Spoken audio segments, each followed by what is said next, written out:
everyone! In this quick tutorial I will show you how to create a Minecraft-like figure of your photo using PhotoDirector.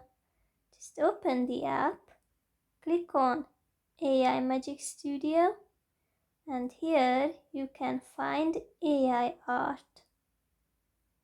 Choose your image by clicking on Import, Continue, choose your image.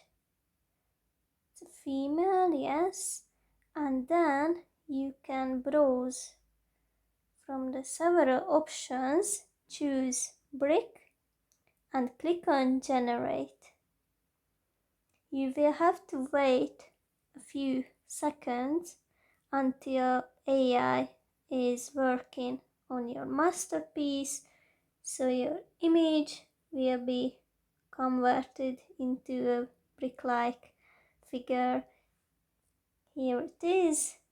Do not forget to save your file when it is ready. Have a nice day.